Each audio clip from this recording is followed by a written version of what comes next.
আজকের বিশ্বকাপ ফাইনাল শুধু শিরোপা নির্ধারণ করবে না, ঠিক করে দিতে পারে ফুটবল ইতিহাসের আরেকটি বড় অধ্যায়ও।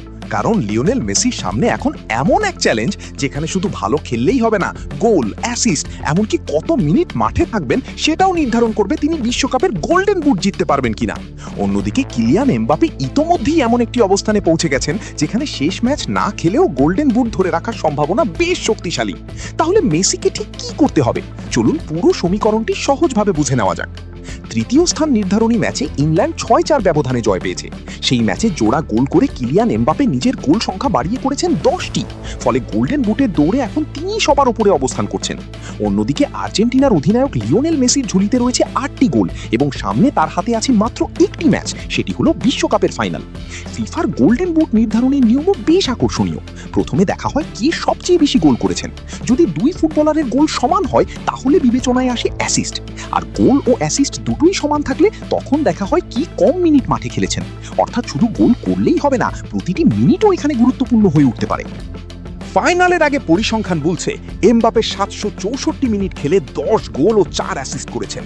অন্যদিকে মেসি খেলেছেন 712 মিনিট, করেছেন 8 গোল এবং 4টি অ্যাসিস্ট। অর্থাৎ গোলে তিনি 2 ধাপ পিছিয়ে থাকলেও অ্যাসিস্টে দুজন সমান অবস্থানে রয়েছেন। এই কারণেই ফাইনালের পারফরমেন্স পুরো হিসাব বদলে দিতে পারে। এখন প্রশ্ন হলো, মেসি যদি মাত্র একটি গোল করেন তাহলে কি হবে? উত্তর খুব সহজ, তার গোল হবে 9টি, যা এমবাপের 10 গোলের চেয়ে কম। ফলে সেক্ষেত্রে গোল্ডেন বুট জেতার কোনো সুযোগ থাকবে না। কিন্তু যদি মেসি হ্যাট্রিক করেন তাহলে পুরো সমীকরণ এক মুহূর্তে বদলে যাবে।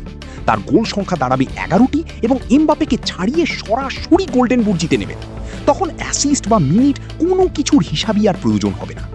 সবচেয়ে নাটকীয় পরিস্থিতি তৈরি হবে যদি মেসি 2 গোল করেন। যদি সেই 2 গোলের সঙ্গে আরও একটি অ্যাসিস্ট যোগ করতে পারেন তাহলে তার গোল হবে 10টি এবং অ্যাসিস্ট হবে 5টি। এমবাপেরও থাকবে 10 গোল কিন্তু অ্যাসিস্ট থাকবে 4টি। ফলে টাই ব্রেকারে এগিয়ে থেকে গোল্ডেন বুট জিতবেন মেসি। তবে যদি মেসি শুধু 2 গোল করেন কিন্তু কোনো অ্যাসিস্ট না করেন তাহলে দুজনেরই থাকবে 10 গোল এবং 4 অ্যাসিস্ট। তখন সিদ্ধান্ত যাবে তৃতীয় ধাপে, অর্থাৎ কে কম মিনিট খেলেছেন। বর্তমানে মেসি খেলেছেন 712 মিনিট, যা এমবাপের চেয়ে 52 মিনিট কম। অর্থাৎ মেসি যদি ফাইনালে 2 গোল করার পর প্রায় 52 মিনিটের আগেই মাঠ ছাড়েন তাহলে তার মোট খেলার সময় এমবাপের চেয়ে কম থাকবে এবং সেই অবস্থায় গোল্ডেন বুট জয়ের সম্ভাবনা তৈরি হবে। কিন্তু তিনি যদি এর বেশি সময় মাঠে থাকেন তাহলে মোট মিনিট বেড়ে যাবে এবং সেই ক্ষেত্রে এমবাপে এগিয়ে থাকতে পারে। তাই এই বিশ্বকাপ ফাইনালে মেসির সামনে শুধু একটি ট্রফি নয়, একসঙ্গে 2টি স্বপ্ন অপেক্ষা করছে। একদিকে আর্জেন্টিনাকে 4র্থ বিশ্বকাপ শিরোপা এনে দেওয়ার সুযোগ, অন্যদিকে ক্যারিয়ারে প্রথমবারের মতো বিশ্বকাপের গোল্ডেন বুট জয়ের সম্ভাবনা। এখন পুরো বিশ্বের নজর থাকবে ফাইনালের দিকে।